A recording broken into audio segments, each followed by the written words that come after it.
while she was remote viewing, all of a sudden down this corridor, this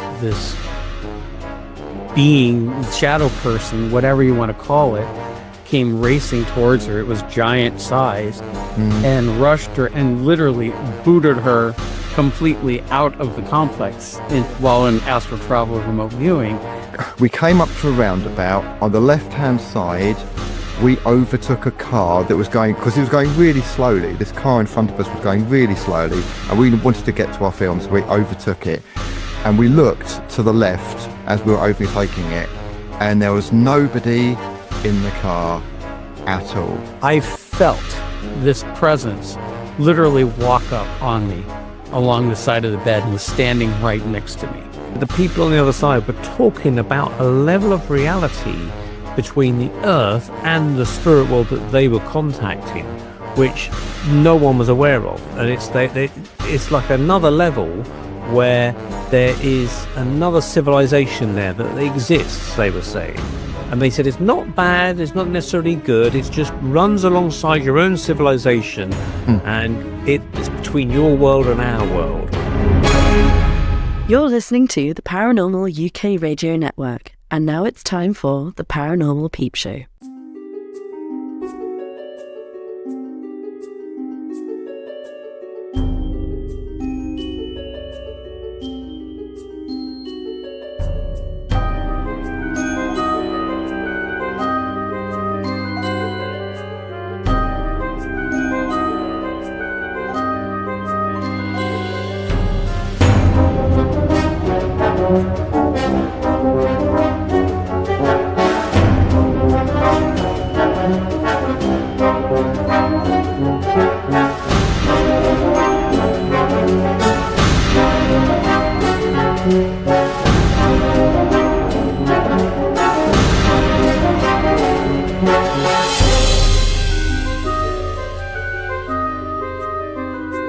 Hi, welcome to the Paranormal Peep Show on the Paranormal UK Radio Network, and I'm joined by Andrew Chaplin, and special guest tonight is Mark Johnson, calling in from the US of A. And Mark Johnson runs the Paranormal UK Radio Network along with Irene Allen-Block. So welcome, Andy, and welcome, Mark.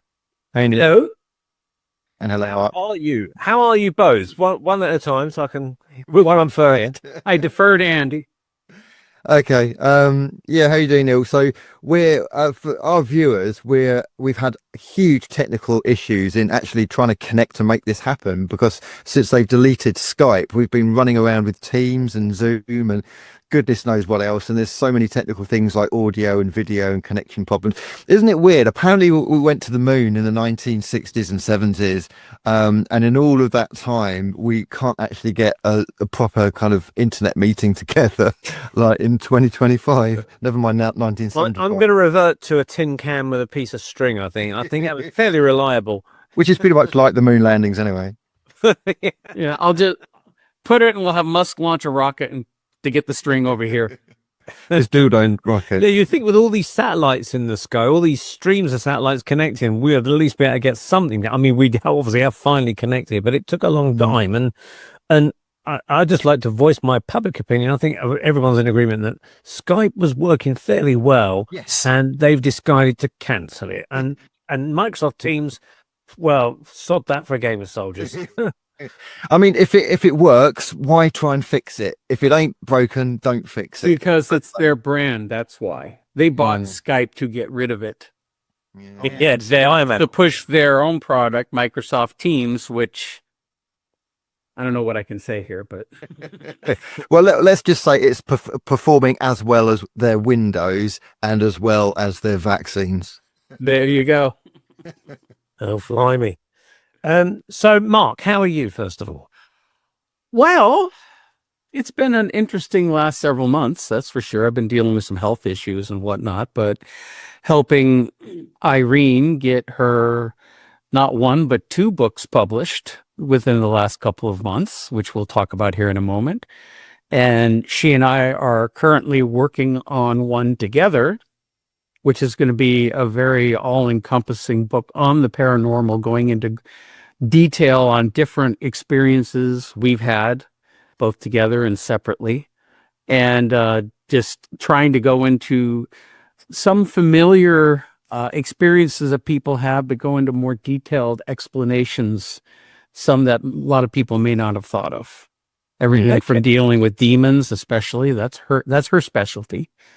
Mine is dealing with the more wonky aspects of time and multiple dimensions and things like that. So you've got Irene's book there, which Irene has kind of selected you as a spokesperson for it. So Yes. you've obviously worked on it, so you know the book fairly well. Yes. So the one of the two books we have, well, unfortunately, I don't have the book in front of me. I lent it to a friend and haven't gotten it back yet. Walking with the Dead, which is her autobiography of growing up as a psychic medium and dealing with all the really crazy things that she has experienced in her life that so many people don't know about. She talks about a few on our own radio show, the Paranormal UK Radio Show. And, but this goes into so much more detail. In fact, after reading the book, I was surprised because she and I have been friends for over a decade now. And there's things that I didn't even know that I found to be fascinating, totally fascinating. And then she also wrote this fictional book called Mysterious Tales of the Unseen, which is a collection of paranormal themed short stories, kind of in the vein of the old, like 1940s, little serial, like that would appear in newspaper magazines, that it has that vibe to it. And there's some really creepy stuff in here. A lot of it based on personal experiences, but it is a fictionalized version. Short stories, but they are really well done, and that is now available. Did you say, Mark, that Irene's speciality is dealing with demons? Yes. Well, it wasn't a she's kind of retired right now, but we still look into some cases occasionally. How would she differentiate between a demon and, say, a pissed off or angry negative human spirit? She doesn't usually like me talking like this, but, because she doesn't like labels and terms, but just so people understand that she is, without a doubt, probably the most incredibly talented psychic medium I've ever met. And she has done most of her work. I mean, she did a lot of work in person there in the UK, but her organization, Spirit Rescue International, helped people literally all over the world, because one of Irene's other specialties is being a remote viewer. And so using remote viewing, she's helped people with cases as far away as New Zealand, cases here in the States, because she can tune in to a location and see what's there. Right. And as far as telling a demon from a irate human spirit, which they can be pretty nasty sometimes, if they're a-holes in life, they're a-holes in death. So Yeah. But it's their energy. It's the energy that these entities or these spirits give off, and what we would refer to as demonic gives off a much more intense negative energy. I found that when I went back to kind of like progression into spiritualism and kind of like mediumistic things myself, I was getting problems with negative entities when I was practicing remote viewing myself. Do you think that remote viewing somehow opens the door not only to the good things and kind of like the interesting things in life, but also opens the possibility of a door of other things coming in that are not quite so nice? Well, in dealing with anything involving remote viewing or astral traveling, there is a part of the person, their consciousness or their spirit, so to speak, is like astral traveling, in that you're projecting yourself into another location to view it or remote work through it.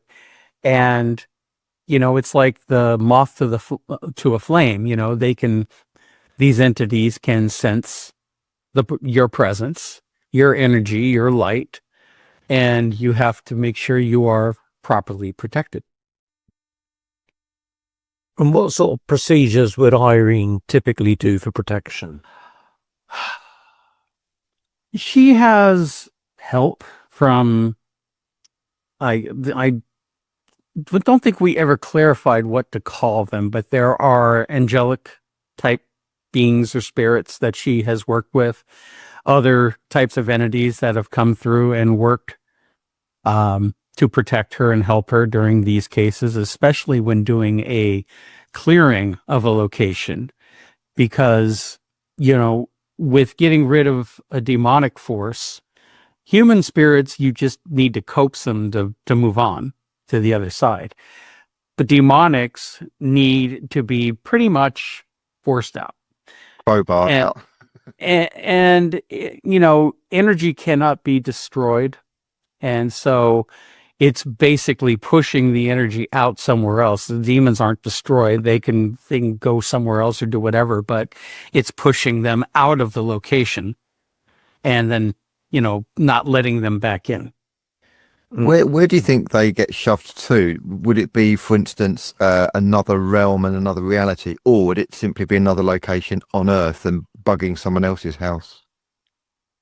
That's a good question, to be honest. I don't know if anybody really has that answer. And I believe that these demonic, and again, I use the term loosely because I'm not using it from a religious perspective, just so people understand they have a better idea of the type of negative energies we're talking about. I believe that they can wander around the earth. They could try to find someone else. Usually in these cases, sometimes people in a location have invited it in somehow. Either they're playing around with the occult, or even if somebody is really troubled, they're going through some hard times, mental illness maybe, or whatnot, they have that low vibrational energy, which attracts these things. Because there's a lot of them, I call them paranormal parasites. They feed on negative energy, like a mosquito. And if you're putting off the energy that they can feed on and grow stronger, they will attach to you or a location. And, but I think they also flitter in and out of our dimension or our realm, because, our physical reality is just one of many, many, many different realities and planes.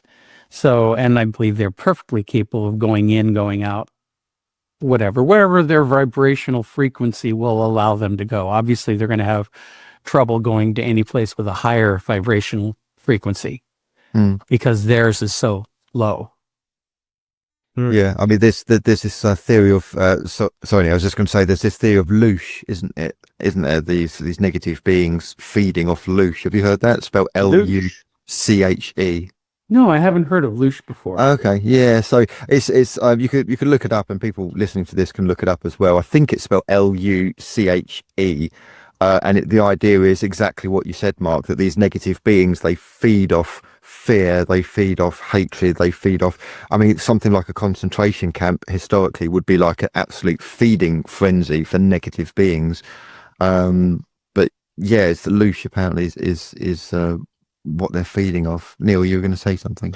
Yeah, no, I was just thinking back to, where do these entities go when they've been cast out? And I just remember back to, I mean, I'm not religious in the slightest, but I kind of always have debates with religionists or apologetics on the Christian side of things. But it's interesting, I think, in the Bible where Jesus casts out a demon or demons from, it might be a man or a girl, I can't remember who it was now. I think in the later editions of the Bible, they actually said, this person suffered from epilepsy. So it's a bit of a strange thing to have mentioned in the Bible that someone had epilepsy, but then was saying... Someone's trying to do revisionist history there, because that is not what the Bible... They didn't know. No, that's right. It suddenly became very medical. Yeah. But apparently Jesus cast these demons out, and they went into pigs, a lot of swine, and then ran and jumped off a cliff or something. And this is why they don't eat pork. Well, yeah, I mean, pigs are considered in that kind of region around that time, and probably still to this time, as dirty animals. And so they consider, I'll put pigs root in the mud and the filth, and their purity laws back then, especially the it was considered unclean. That's why they couldn't eat pork. Hmm. Not so much because of demons, it's just because they rooted around in the mud. So they figured they were So unclean. you can get bareback bacon, you can get smoky bacon, you can get demon flavored bacon. But that'd be interesting to put under the grill. What if I They have have a little element? Does that have like a little ghost pepper kick to it?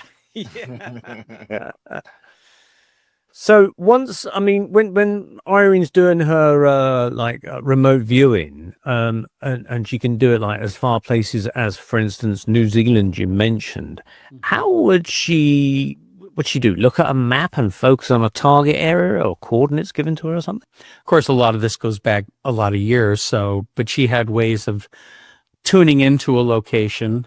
Maybe if they sent her a picture of the front of the house or something, and she could go there and look at it from above. I even worked on a couple of cases more recently with her where she's able to see it above and then get whatever feelings she's getting there, then project herself into the house and see what's there, pick up whatever energy's there. And sometimes it's trying to disguise itself. Sometimes it's hiding. There's so many cases of demonic activity where, like, a perfect example would be the Sally House hauntings in Kansas that were really made famous on TV back in the 90s with the show Sightings. And the family there started seeing this little girl spirit. And this is a very common type of beginning to this type of haunting. They see a little girl or child spirit. And then, of course, the homeowners or the family starts feeling empathy towards the spirit and not knowing it's a trick, not knowing that these entities can project themselves as anything they want. But once you start giving it energy, start sympathizing with it, talking to it, whatever, you're basically inviting it in to attach to you, your energy, which it starts feeding on. And this is why if you read most demonic cases, they start off small and then they slowly start getting bigger and bigger and bigger, because it's the more they feed, the more powerful they get here in our physical realm. There's an analogy with that. Apparently, if you get two tuning forks and you ding one, the other one will start resonating to that tuning fork. So in a similar way, if you kind of imagine a person as a tuning fork, if they give off a resonance and they give that resonance to this other being and they start resonating at the same vibration, they're going to create a connection. Now, that works both positive and negative. So it can work in a positive way in terms of working with angelic realms and with God or higher consciousness or guides. But unfortunately, it also can work on lower levels as well.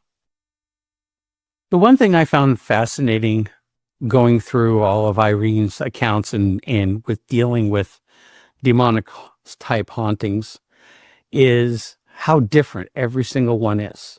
You know, there are people who come in, and actually what would usually happen in a lot of these cases, the people would call in a local medium and psychic who didn't know what the heck they were doing, and they'd stir things up and make things even worse. And then finally be the one called, and she'd have to go in and clean up their mess. And usually by that time, it's much more dangerous because these people did not know what they were doing and stirred it up. So, but she would always meditate and tune in to, whoever or whatever works with her, and comes up with what she needs to do for each case. And again, it's in the book. It's fascinating because they're so wildly different. In one case, she had to work with colors. She was told, work with the color green for this specific case. Another case was she was told to come in from a very Christian-oriented perspective. Even though she's not religious, but that's what she had to do in order to get this spirit, this negative entity, out of the house. So every case is unique and different, and you need a different approach. So these people who come in doing their own little shtick every time, waving sage around. One of her favorite sayings is, you know what happens when you burn sage in your house? You stink it up. That's all it does. Hmm. But in some cases, though, and this is another thing people don't understand, a lot of people don't understand, burning sage doesn't do a darn thing. However, your intention is what gives the energy to it. If you believe in that sage, that it's going to absolutely do the job, then that's what gives it power. Permission slip, as Bashar would say. It's still, inanimate object. Yeah. There's no spiritual qualities to it all. People have crystals. People have put salt around the house. If I was, salting a bland meal, maybe, but, doesn't do anything. But again, it's all about intent. What you put into it is what will make it work. And again, it depends on the level of intent that you're able to put into it. And in a lot of cases, it needs a lot more power than most people can give. Yeah, I think that's the same thing could be said for kind of like holy water and the Bible. It's not so much the objects themselves; it's the belief and the intent. Yeah, yes. I agree with that. Now, this is a really interesting one, Mark. There is a theory, and I came across this a while back. There's a theory that before humans were on this earth, there was another species that was a demonic race or a race of beings that weren't particularly negative, but they were just kind of their own beings. And then humans came along, invaded Earth, so to speak, or took over Earth, booted them out. And that's why they've got such negative feelings and cause chaos amongst humans, because they want to kind of get revenge or get their planet back. Have you heard across this? I've heard similar stories. And in fact, if you want to look at it from, let's say, some apocryphal writings, Book of Enoch or whatnot, which talks about the Watchers, but there's also the stories of the war in heaven and Satan basically being jealous of humanity. God creates humans. Satan was top dog there for a long time. And when God created humans, they got jealous and they refused to bow down to humans, which caused the war in heaven. And Lucifer, Satan, got kicked out, and he took all of everyone who sided with him with him. Now, I sometimes have problems with that because, angels in heaven's supposed to be good, high vibration. Why are they suddenly turned into demons possessing people and doing all sorts of evil? I don't know. I think it's just allegories. I think it's just ways of trying to explain some of the activity we have. But to your point, Andrew, what you said makes a lot of sense in terms of what I look at as elemental spirits, the ones that have never been incarnated as human, that can be really nasty. But I also don't think that they're necessarily evil per se, but they can, more like human beings. Some can be good, some can be bad. They're all still human beings. Even the old folklore, the fairy stories, the fae, some could be good, some could be really nasty to you. Even the Middle East, the jinn, the exact same way. They tried to separate them by colors, red jinns being nasty, blue jinns being, I don't know, I forget the color scheme, but it's every race or every type, has varying levels of how they're going to behave. You're into the fairy thing, aren't you, Neil? Yeah, I was just thinking actually, something I read recently where someone was talking about how they protect themselves against fairies and the confusion that they can throw out. And this person was supposedly, if I recall the story correctly, was with a load of scientists out in the field. I think this is from a conference I went to that it was mentioned. I went to this cryptid conference at the weekend, and someone there was talking about fairies and stuff. And this person was saying about how they were getting confused by the fae out in this location somewhere. So the person who was like leading this little expedition was leading with some scientific types. I don't know if they were necessarily scientists, but I kind of got the impression they were more academic types or something, And this person said, okay, to stop this confusion, what we're getting confused about, what you got to do is take your coat, turn it inside out, and then put it on inside out. And all these academics just said, yeah, okay, we'll do that. And they, even though it went against their logic, they took their coats off, turned them inside out to protect themselves against any confusion of the Fae. I don't know. I mean, someone else could probably write in and tell me what that means. I'm going to have to look into that because I have heard it before, but I can't remember the whole reason. But it kind of turns the world on its head, and you're fighting the confusion with confusion or something. Maybe it's something like that. I don't know how it turned out at the end for the academics and this person out in the field, but hopefully it was okay for. Maybe they're still out there, wandering around confused. Yeah, with real bad fashion. So with the thing about the demons is that a lot of these kind of exorcisms are being performed by members of the Catholic Church, and I wonder, all this stuff like you talked about the sage, that they're coming at it with the Bible and holy water and stuff like that. And then Irene had to come and do one particular kind of exorcism, for want of a better word, with a very Christian approach. So I wondered if the family that she was dealing with was very Christian orientated for them to kind of accept her. Or the entity, and I believe this was the case in this particular case, the entity turned out to be not so much demonic as what we talked about earlier, a very irate, pissed off human spirit that could still simulate a demonic type activity because they're so negative, but maybe they were also very religious in life. Or they believe that, even if they're bad, they're still afraid of going to hell. That's why they don't cross over and they continue their bad behavior. And so she used the religion as a way to get to them, the religious practices, because that's what that entity believed in. Yeah, makes sense. Yeah, it's a psychological approach, isn't it? By sound, it's the same way of over here, or in the UK, which you have a predominantly Christian type nation, but yet you would not send a Buddhist monk over here to do an exorcism in a house that the family practices Christianity. Yeah. And because it's probably not going to work. You have to fine tune your approach based on what you're dealing with. And of course, Irene is able to figure that out not only through the vibration of the entity, but also tapping in, meditating, getting instructions from her guides or her tag team, as I sometimes call them, to tell her, give her information on how to handle those types of entities.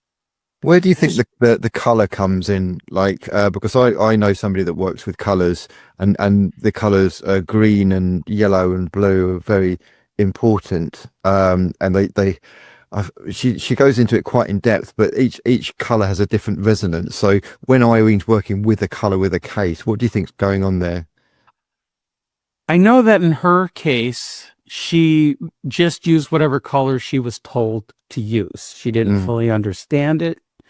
I have done some training as a shamanic practitioner a few years ago, and one of the healing classes that we took was all about healing with color and different colors having that different vibration.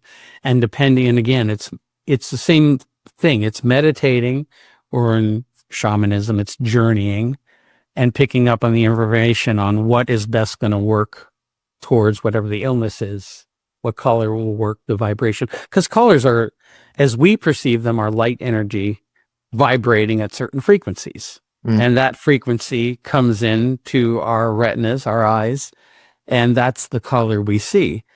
Colors themselves really don't exist. It's our brain interpreting frequencies. That's interesting. Yeah.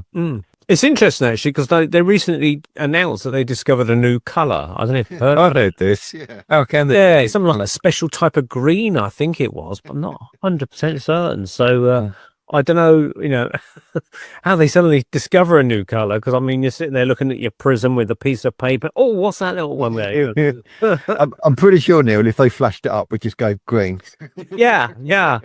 Just a varying tone of green, like dark green, light green, or I work in Photoshop a lot, and when you come in for selecting a text color or whatever, the big color bar things comes up. And you can select the major color you want to work with, whether it's blue or green or gold, yellowish.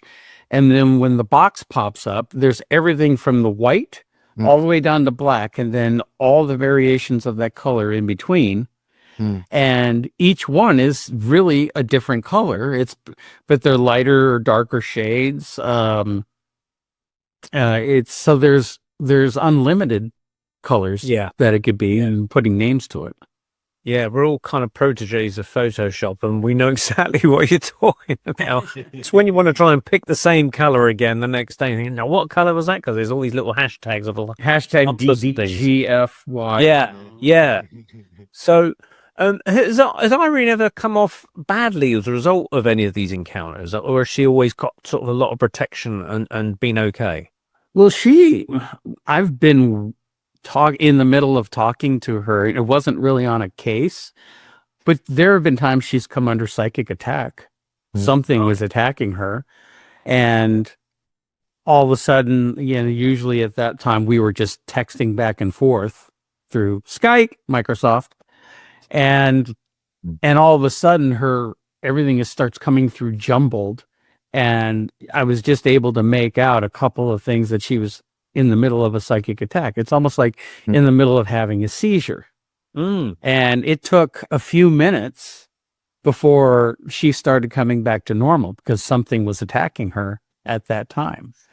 In most of these cases, she hasn't been personally attacked, or she's had protection, but she sets up that protection before she even goes in. And she knows, she's done the work beforehand. She knows exactly what kind of protection she's going to need.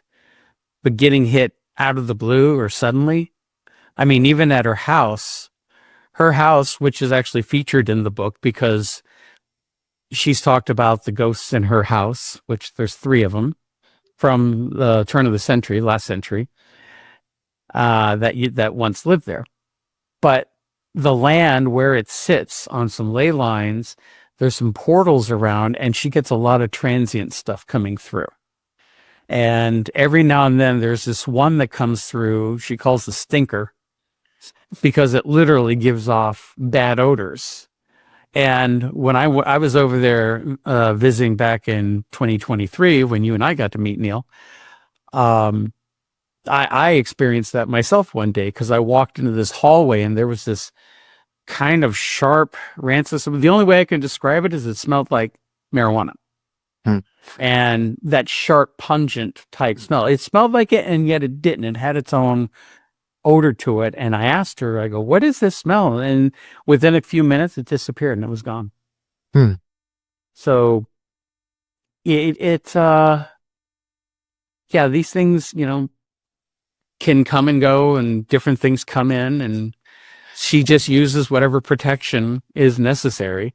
If something, in fact, when I was there, she had an experience which she really won't tell me much about, where one night I was in the guest room and I was lying there, and I wear blindfolds because I just don't want to see any light at all. It keeps me awake. And I felt this presence literally walk up on me along the side of the bed and was standing right next to me. And I feel it because my heart starts palpitating. I can just feel the presence around me. And yet, for whatever reason, I didn't take the blind off. I didn't try to look. And after a minute or two, it went away.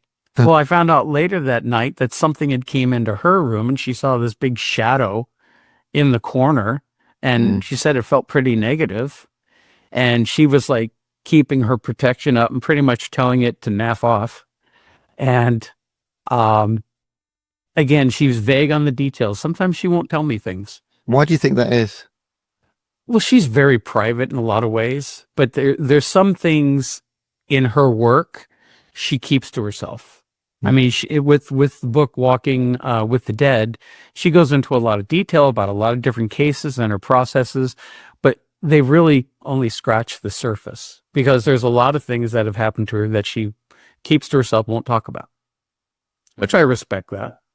I mean, when she's getting a psychic attack, Mark, does she get, as well as the spiritual things, does she get physical human things such as the black helicopters being followed, headlights flashing, weird phone calls, that kind of stuff, physical stuff?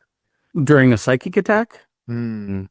No, I mean, I've only known the one that happened when I was in the middle of a conversation with her. So all I can tell you is that's the only one that I experienced and she's ever told me about. And it basically, it freezes her up. She's unable to talk. She's unable to move. It's almost like a state of paralysis, which is, I think it's very similar to a form of sleep paralysis, which I have experienced living in this one house that when I first moved here to New Jersey. They, you can't move, you can't speak, you can't do anything. And it feels like there's this weight pressing down on your chest. And I think she was experiences very similar to that, but probably in her case, much more intense. Yeah.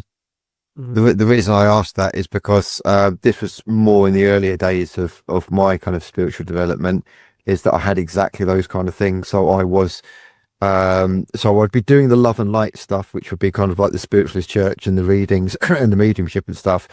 But then kind of like, aside from that, I'd get kind of like feelings of presences, exactly like you said about someone coming and standing next to you. But as well as that, I was getting people flashing their headlights at me constantly. The black helicopters are real. They do exist. And they were circling around my house quite a lot. And I was getting weird phone calls as well. And this was all kind of like within a cluster of kind of like, a target, they call it TIs, targeted individuals, a cluster of it. I don't have it so much now, thank goodness, but then I don't really do much remote viewing or kind of deep mediumship now. But certainly at the beginning, I was getting all of this shit happening.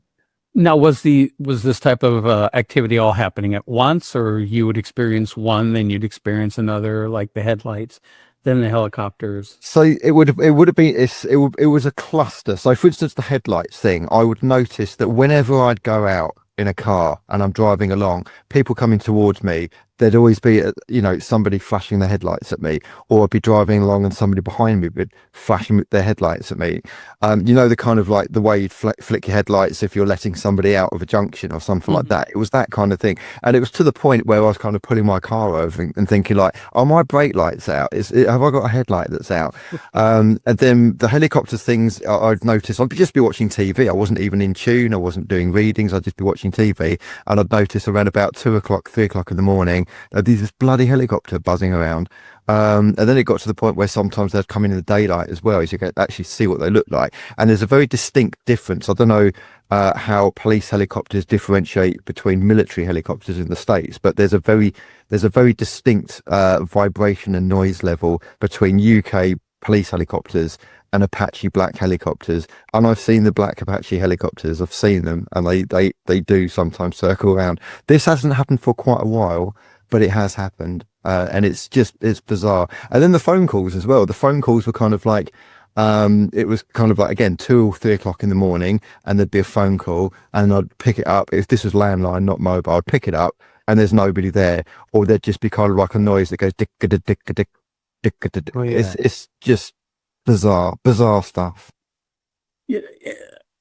I saw an interview recently, and I don't know who this lady is, who's talking about remote viewing, and remote viewing like bases in Antarctica or something like that. Something very, really hush hush, no. Yeah. And while she was remote viewing, all of a sudden down this corridor, this being, shadow person, whatever you want to call it, came racing towards her. It was giant size, and rushed her and literally booted her completely out of the complex while in astral travel remote viewing. Yeah. And she was able to sneak in by just masking her energy like a cloak.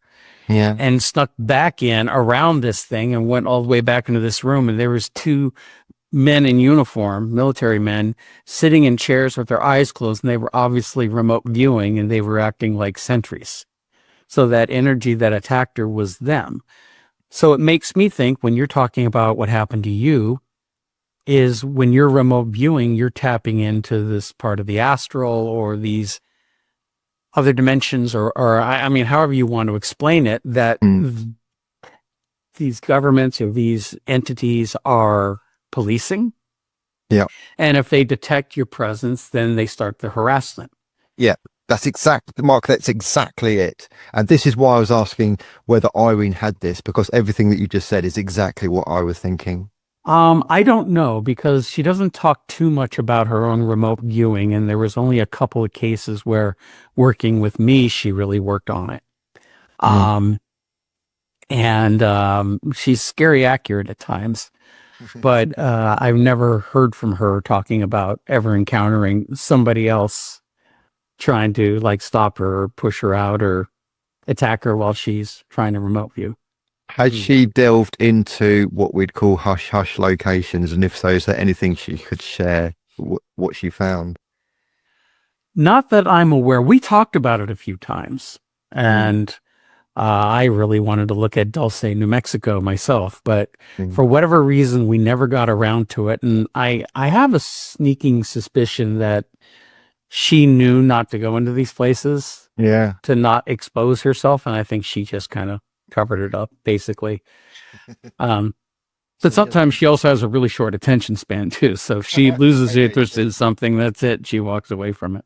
With regard to the helicopters, my wife's daughter is quite interested in helicopters, and so she's downloaded an app, which is something like Helicopter Tracker app or something. So we get quite a few of these large Chinook helicopters flying from Portland over our house, and she looks it up on her phone and says, oh, that's the whatever it is.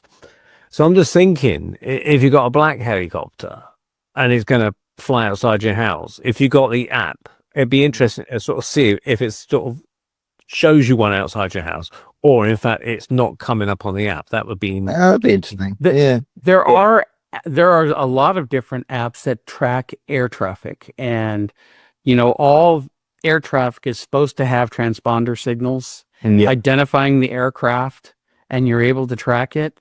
The best example I've seen of that type of activity, I don't know if you've ever watched the American program, Secret of Skinwalker Ranch, where the scientists, and I love the show because, again, they take a purely scientific point of view, although they've done some things a little fringe, but mostly they're trying to collect data and the science.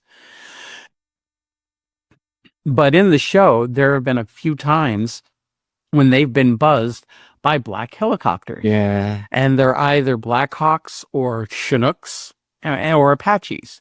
Yeah. Like you said. And while they're going on, they're out and standing in these fields watching this. They are radioing back to their command center, where their one researcher, the main tech guy, he has all these big screens up with the air traffic on there, and they don't appear. They're not transponding, so they don't show up on the apps.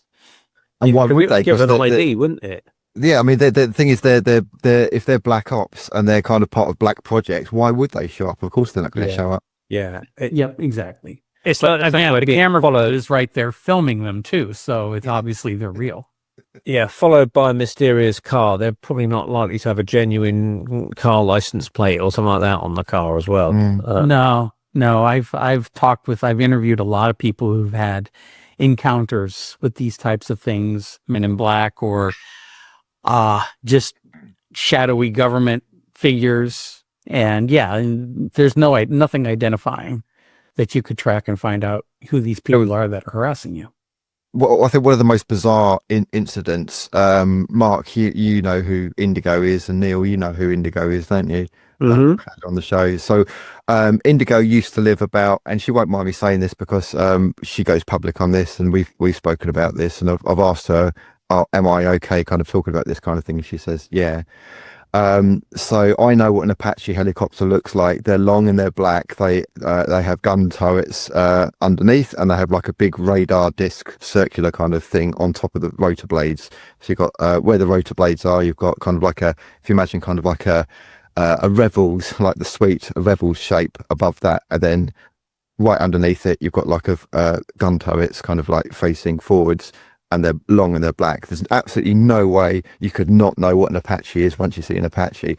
So myself and Indigo have had very odd things happen won't go into everything, but one of the oddest ones was I had an Apache fly near me, and funnily enough, I think I just came back from playing airsoft. So in the UK, similar to the US, we have airsoft, which is a bit like paintball, but kind of little plastic pellets. And I'd come back from that, and I was kind of getting all my kit off and kind of like getting everything kind of sorted and packed away again. And I noticed out of the window, I noticed an Apache helicopter, and just thought, that's really weird because why is there an Apache? And I wasn't doing anything in terms of like psychic or mediumship or tuning in or remote viewing, nothing like that. There was just a Apache helicopter flying around.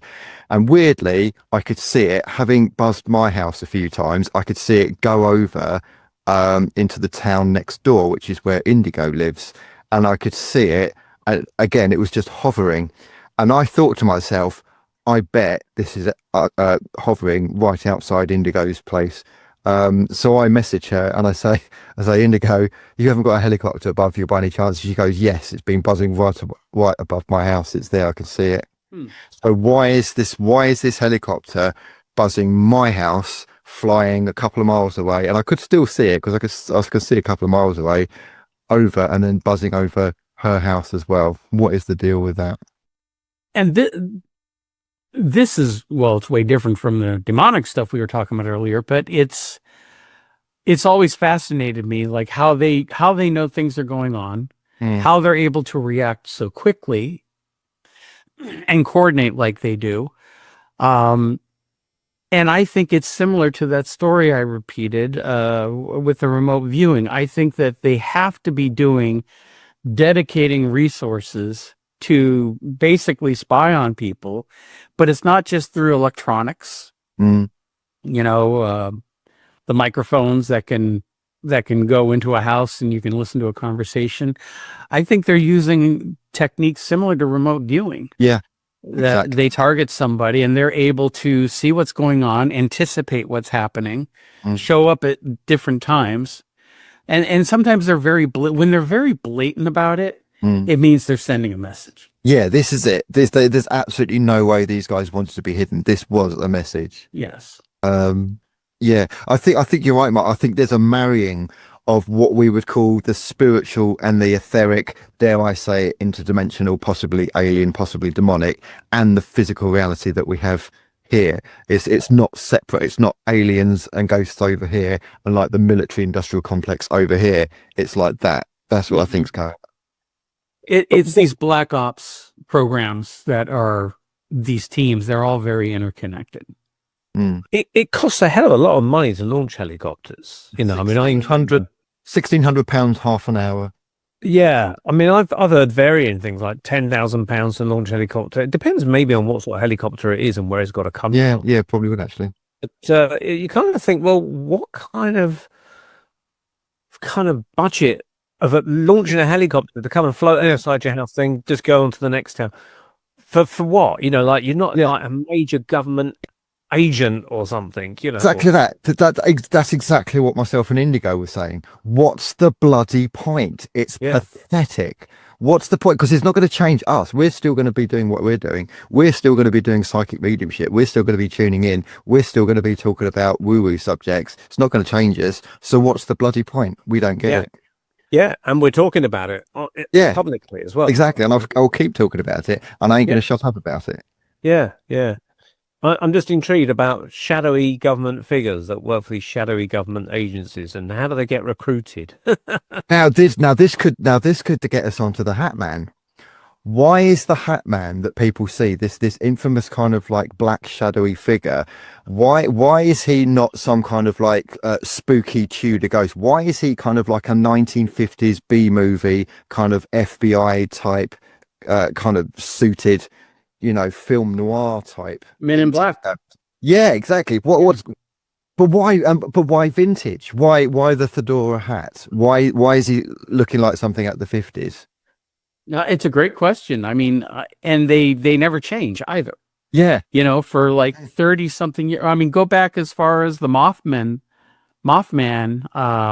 incidents way back in the 60s when the Men in Black were first showing up, and they were exactly like that. Maybe they're stuck like that. They can't change. They're stuck as that sort of pre-programmed image, and it's a bit like Doctor Who's TARDIS.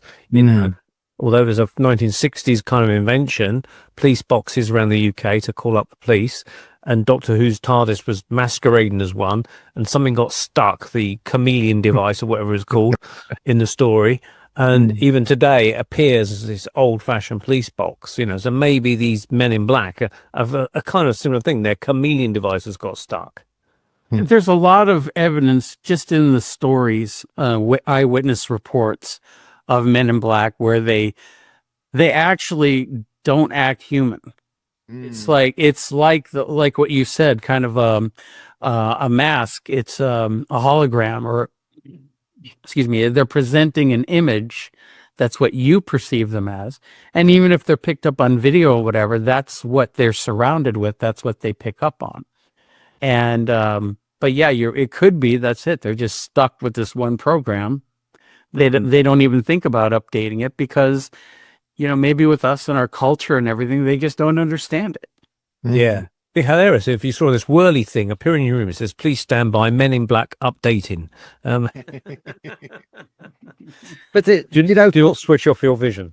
from their perspective, I just don't understand why they wouldn't update it, because somebody in a 1950s outfit would look so out of place.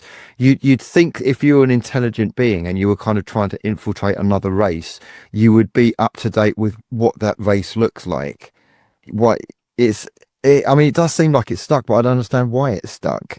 Why would they not update it? Yeah, I don't know. This is one of those things, these mysteries that I think are just a little bit beyond our understanding, comprehension. It's obviously somebody's doing it, but their reasoning and the why, maybe it's something that we won't be able to understand. Or we won't be able to understand their reasoning. Maybe when they come into our reality, they can't pick a precise time, but they just throw a dart and they land somewhere in the 20th century or the 21st century. So they got a kind of clothes that generally might fit in with the general theme of that kind of time realm, but they can't be specific. But why did they then show up immediately after, let's say, a UFO sighting or even a cryptid sighting? And they immediately show up knowing all the details of it, even when that witness has only experienced it all by themselves, no other witnesses. They never even got a chance to tell anybody yet. And then all of a sudden, men in black are knocking on their door. Yeah. Or military, uniformed, dressed people coming in and threatening them. Yeah, we had a guy that we interviewed a couple of years ago. I actually met him in Birmingham. That's why I got him on the show, because he sounded very interesting. And he said that he had seen a UFO, like he was 17, walking the dog or something. And about 10 years later, the men in black showed up at his house. And it was a man and a woman. And you might remember this, Andy. I can't remember the guy's name now. A very nice chap. And he said they actually had photographs of this UFO that he had seen. But the thing is, when they showed him the photograph, he said the actual photo looked like it was taken from his own point of view, as if it's through his eyes, That was the weird thing. That was spooky. Huh. Yeah. That kind of suggests that they go into people's minds and they can take snapshots from what we see. Yeah. Yeah. Yeah, it's high strangeness. It's beyond our ability to explain, at least for now. And that's this is something that I'm personally very interested in, is high strangeness, and our reality, or what we think of as reality, isn't. Reality is so much more twisted and weird. And our brains can only process things in a certain way, and that's how, or people, never underestimate the power of denial. They're so focused on what they think they know, they won't open their eyes up to see what's going on around them, or at least entertain the idea that, hey, maybe our version of reality is not right. Did I tell you about the craziest thing I've ever experienced in my entire life? Nope, but I'm dying to hear it. This is mental. And if I'm not a Christian, but if I was a Christian, I'd place my hand on the Bible and swear this to be true. This is absolutely mental. One of my favorite subjects is glitches in reality, and the fact that we live in a weird matrix and some things don't make sense. This is absolutely true. So Used to go with a group of friends to the cinema from around about the late 90s to around about 2010-ish. There was like a regular group of us that used to go to the cinema Fridays and Saturdays, and it was the I could say which cinema it is because it doesn't really matter. Stevenage Cinema in Hertfordshire.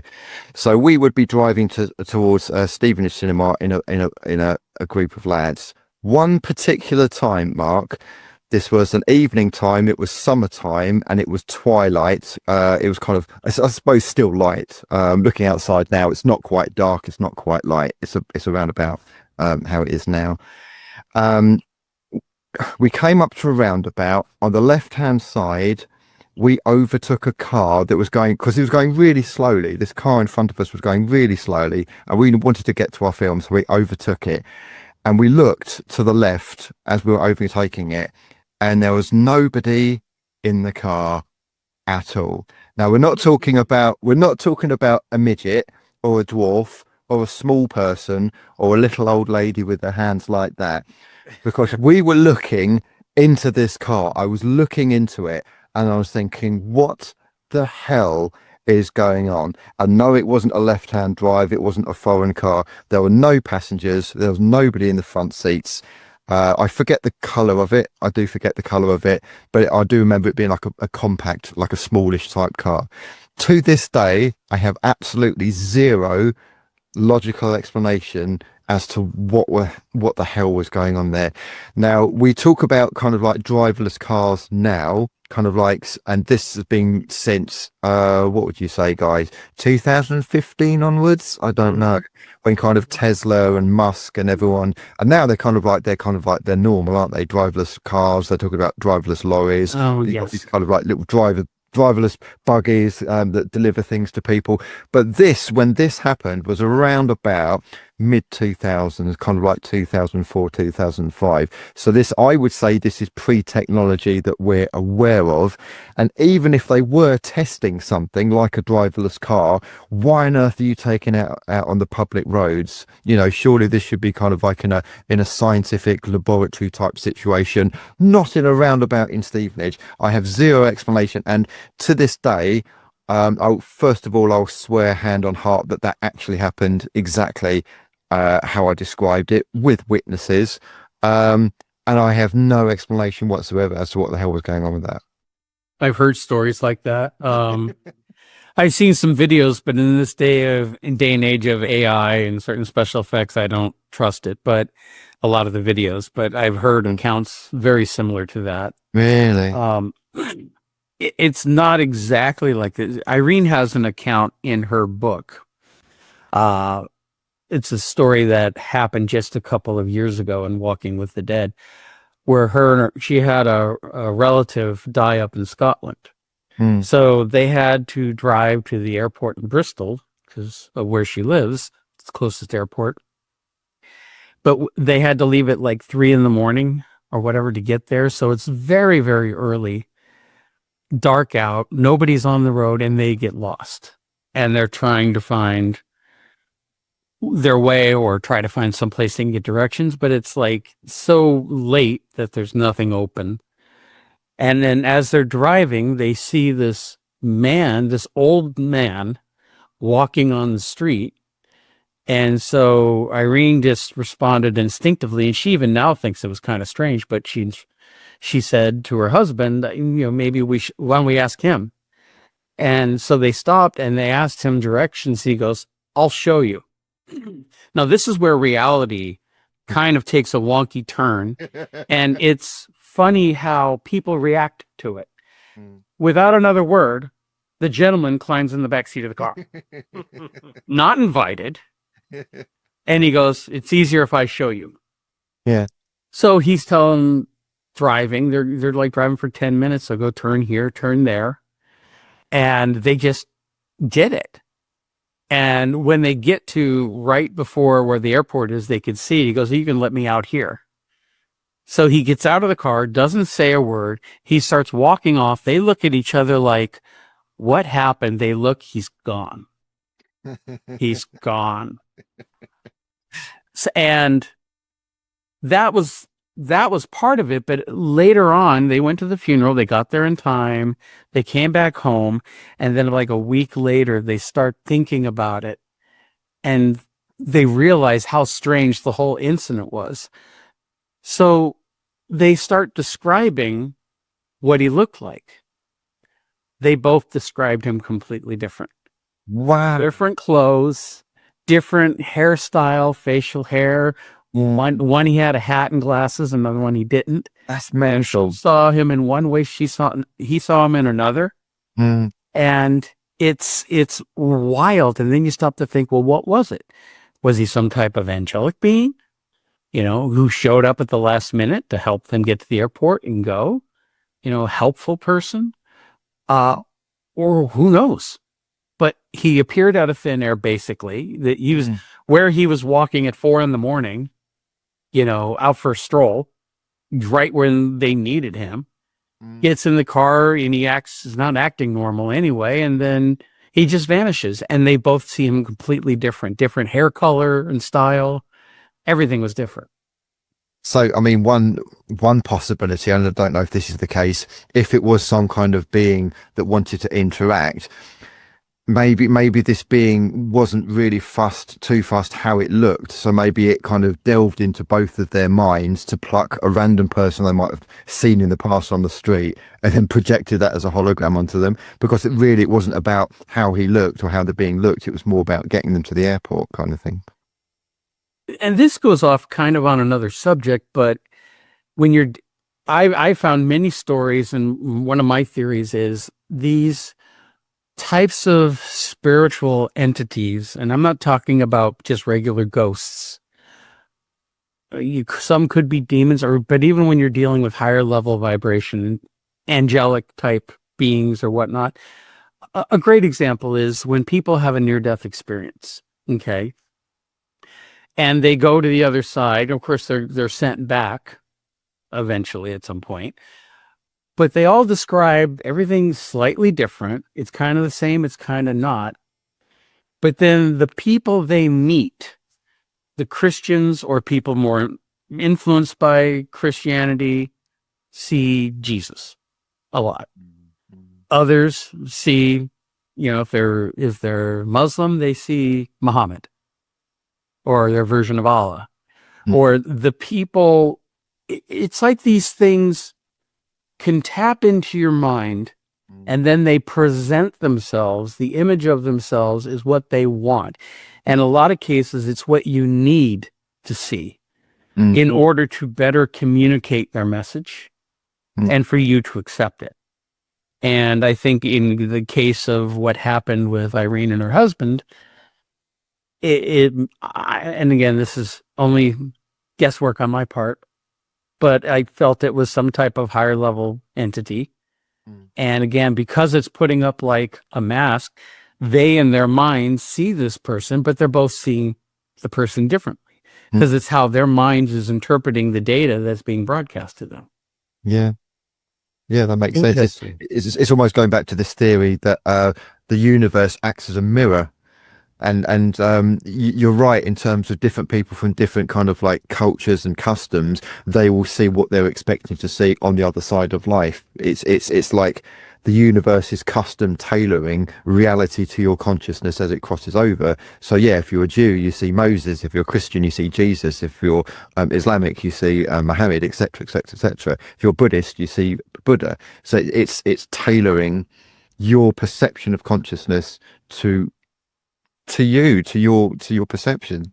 It's weird, isn't it? Well, especially if in those near-death experiences, the people are coming back into their physical bodies with their monkey brains, and it's the only way that they can interpret the imagery that they saw over there, because what they could really see, or somebody who really crosses over, I think it's absolutely completely different, and it's beyond description, beyond our human language.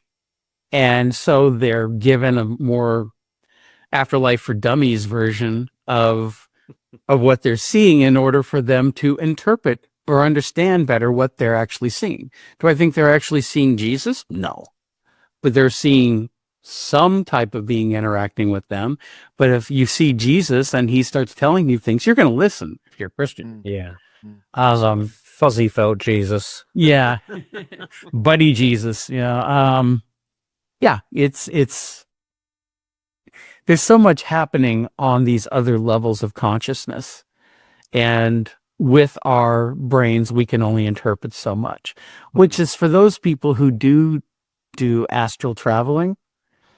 I'm curious sometimes that what they may see, if they see stuff that they literally, and I've heard people say this, they literally can't put it into words. English language just won't cut it. Colors, especially. They talk about colors that we've never seen before, and they had no way of describing what they were. I was reading something recently, and it's all to do with ITC communication and that kind of stuff. And messages from the other side were coming through ITC or computers or recorders or something to these researchers. And the people on the other side were talking about a level of reality between the Earth and the spirit world that they were contacting, which no one was aware of. And it's like another level where there is another civilization there that exists, they were saying. And they said it's not bad, it's not necessarily good, it just runs alongside your own civilization, and it's between your world and our world. And sometimes you will get communications come through it. Sometimes it might show up through ITC or something, or it might show up in mediumistic or psychic readings or whatever it may be. I was just wondering, as we're discussing shadow men and demons and things, maybe that's where these other things might reside. I don't know. It's a possibility. I mean, even science with string theory and astrophysicists like Dr. Michio Kaku will talk about the fact that so far they're able to, with their theory, they're able to say that there's at least 11 different dimensions. Personally, I think there's way more than that. It's just we have only gotten so far, but these dimensions are all happening at once, right alongside ours, and they're right here. See where I'm sticking my hand out, and this is where the other dimension is. It's just right there. Now, we can't perceive it. We're vibrating at a certain level, and it's vibrating at a different frequency. It's like tuning into a radio station in the old time where you could dial the knob and go through one station to another. They're all broadcasting simultaneously, but you can only listen to the station that you tune into. Yeah. So, but these things are all happening at once. The one theory that really hurts my brain sometimes is the concept of time, that time doesn't exist, that all time is happening at once. There's only now, but yet instead of looking at having past lives or even maybe future lives, they're not happening in the past. They're happening right now. Everything is happening right now, which if I think about it too much, sometimes I want to cry. It's so mind bending, the concepts, and it really, I think for a lot of people, it's just too much for them to think about. And they would. I was going to say, it makes sense in terms of how psychics and mediums are able to predict the future, because in effect there is no future. They're tapping into the information that's already out there of things that are happening now. But at the same time, there are psychics who maybe are right only 50% of the time. And it's not because they're a bad psychic, but it's because while the past is set in stone for our timeline, okay, from what I understand, we're constantly shifting timelines. It doesn't look like it. We don't notice it. But that would actually explain Mandela effects. Yeah. Why we remember certain events differently. It's because unknowingly we've jumped into another timeline where things are slightly different. And we're just not aware of it. Now, as far as the future goes, the possibilities are endless. Because for every action, there's an opposite reaction, and if any of the variables change just a little bit, that may not take place. Maybe something else will happen. Somebody who predicts a disaster, the world's going to end on June 25th, and then it doesn't happen. People go, ha ha, see, they were wrong. Not necessarily. Maybe it did end in one of these other timelines, because that's what they're able to see at the moment you let's say you remote view, okay, and you're trying to see a future event from right this moment right now. You're looking into the future and you see a future event. Between the time that you've remote viewed it to the time period when the event happens, so many different things could have happened to alter the direction of the timeline, and you miss it. Or things happen maybe weeks later or a year later, or they don't happen exactly as they were described, but a version of it happened. And again, it's not necessarily that the person just didn't see it right. It's just that when looking at the future, there's too many variables that can change. So when you're looking into the far future, especially, there's no way in predicting if that's going to really happen or not. In the short-term future, there's less probability that other factors will come into play to change the outcome of those events. I don't know if that makes any sense or not. I at the weekend I was at this conference. Although it was called a cryptoid conference, there was a lady there talking about ghosts and spirits and hauntings and things.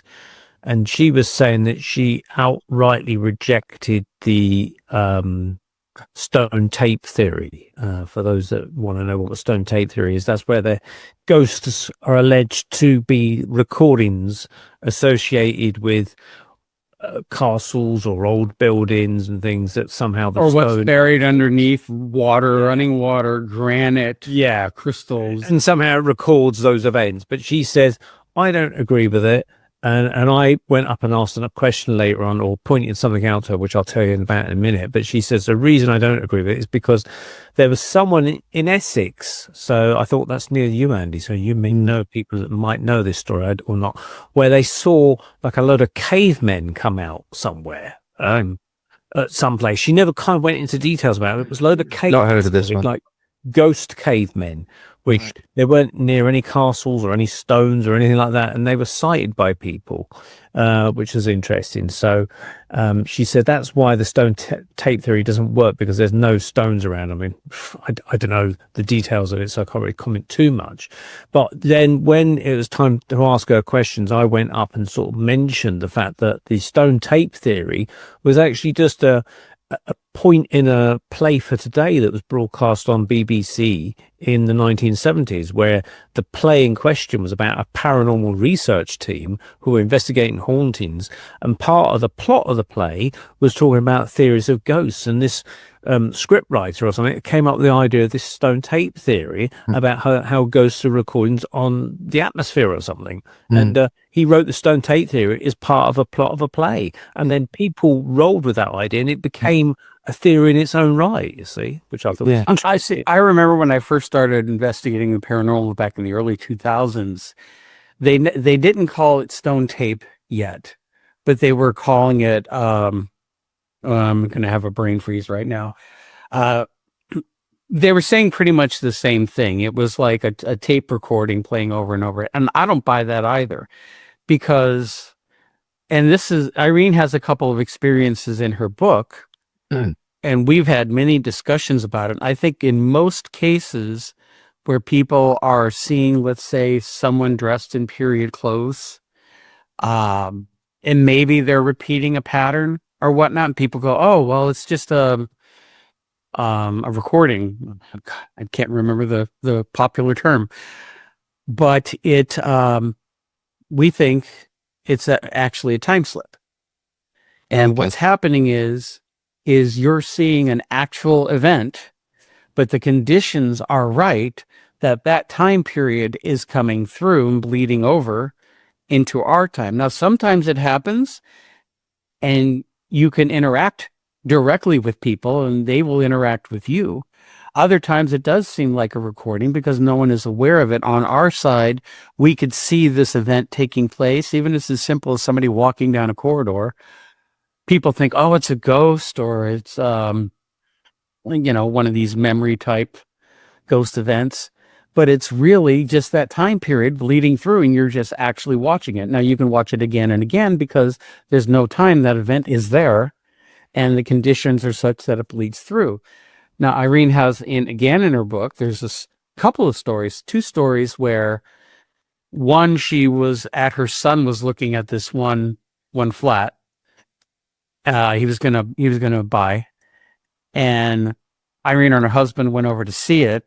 And at one point, Irene walked upstairs and by herself, and she walked into this one room, and there's this woman dressed in like 1920s Edwardian style maid clothing. And when she walked in, the woman turned and looked at her, and both of their jaws dropped and hit the floor at the same time. They saw each other. So who's the real ghost? And then it faded. And, people go, oh, well, that's just somebody, an old servant, they died, and now they're going back about their business. They think they're still at work. And they come up with all these elaborate things, which I just think are a bunch of bull. And in truth, what it is two very living, breathing human beings living in different time periods actually saw each other through whatever the conditions are that the time or our idea of time blended, the veil pulled back, or however you want to describe it, and they were able to see each other for a brief few seconds. And they reacted to each other. What's interesting there is, okay, so you've got somebody who's modern looking at somebody who's vintage. Presumably, if this was a thing, presumably there would be some reports of people from our period seeing somebody from the future in a similar kind of interaction. Well, see, back then, they would look at maybe how she's dressed or what she's wearing or whatnot, and not be able to describe it because it's beyond that person's comprehension what our society looks like. We now, in the era of very overly done time travel movies and different periods, we are able to understand if we're looking at somebody from a different time period. But another great story in Irene's book is a case that she and this other team member with her organization did on site, where they were walking around, they were taking pictures, and Irene just had this pull to go to the loo, open the door, and in front of is a sink and a big wall mirror. And she took a picture directly into the mirror. Now her other researcher was standing right behind her, trying to look over her shoulder. When she went and looked back at the picture later, and I'm serious, there's copies in the book, and heck, if you want, I'll send you copies of what she saw. There's another person there. In between her and her other researcher, who was literally standing behind her on like looking over her shoulder, there is this man who is dressed in tight-fitting black, almost like SWAT gear, with a helmet and a chin strap. And he's holding some device that we can't figure out what it is in his right hand. And he's moving, they're looking straight ahead, and he's moving from left to right between them, and he looks like he's in the middle of a fast walk. Like they just caught him in that still frame as he was going through them. She always used to call him her time traveler. I'm not sure if it was a time traveler, maybe from the future, although the gear he was wearing could kind of fit into our time period for tactical gear. But the helmet and with the chin strap, very interesting. You can clearly see his face. He looks as solid as them, and yet he shouldn't be there. It's a tiny bathroom, and he looked like he was walking like 50 feet. That's crazy. It's the strangest picture I've ever seen in my life, and I put it through Photoshop. I've tried. Can you send it to me and Neil? Yes, I'll send it to you. I'd like to see that. Yeah, it's incredible, and yet we can only try to theorize what she caught, what she saw, but it's a solid human, just like anybody else, doing something that had purpose, holding something that we can't really make out. And impossible for him to fit not only in that bathroom, but between her and her researcher. And it's a guy in a lady's bathroom. No, it's a home bathroom. Oh, it's a home. So right. expect something very, very tiny, very tiny space. And the way he's moving, it's looked like he's walking across, a very large room. Wow. Well, this is how people used to communicate with black mirrors and things like that in Egyptian times. Scrying and that kind of thing was always done reflective surfaces, mirrors or bowls or anything that had a shiny surface. So it kind of comes as no surprise, even though it is a surprise, but it seems like one kind of possible method of communication is getting an image cast in a mirror or a reflection of something, which is very interesting. Yeah. That happens a lot. And again, you have to wonder, the mirror is just reflecting the light from behind you. And maybe not. Or maybe not just behind you. There are videos that people have taken, like they're looking in a mirror, and then when they turn away, their image in the mirror doesn't turn. He is staring. Or people who go up on the side of a mirror, press against the wall outside of the mirror's range, but another camera focusing on them, they're nowhere near the mirror that could pick up their image. Yet when you look in the mirror, there they are, a couple of feet away, pressed up against the wall, completely out of the mirror's view, but the mirror still picks it up. How is that possible? And, it could be the mirrors are kind of windows into some of these other dimensions and realms. Yeah. Spooky. So Irene's book, as we draw to a close, is called Walking with the Dead. Is that right? It's Walking with the Dead is available in softcover, hardcover, and Kindle on Amazon.com.co.uk. And everybody can pick that up. But I highly recommend it, not only just because I helped her publish it, but again, reading it and reading the stories, and it's amazing the kind of life that she lived. Wow. Well, we wish her luck with it and yourself for publishing it. Good. I mean, it's been out, a month or two now? It's been out about a little over a month now. Yes. Yeah. Okay. Good time to release it, I think. Well, thank you very much, Mark Johnson, head of the Paranormal UK Radio Network, along with Irene Allen-Block. I will pause. I'm not the head. Irene owns it, and Andy Mercer is our station manager, and he does a lot of work on it, and I do a little bit, but I don't run it. I just wanted to clarify that. Okay, cool. All right. So thank you very much anyway, Mark, for joining us. Any final words, Andy, before we depart? No, just a really fascinating talk. I hope people find it as interesting as we do, and it'd be nice to do a round two at some point with Mark. Yeah, absolutely. And maybe there'll be a sequel book. I'd be happy to come back. Walking with more dead or something. Or running from the dead, I think, in my case. There you go. All right. Thank you very much, Mark. You have been listening and watching the Paranormal Peep Show on the Paranormal UK Radio Network. And stay tuned for more programs on the network coming up shortly. And we'll see you next month. Good night. Good night.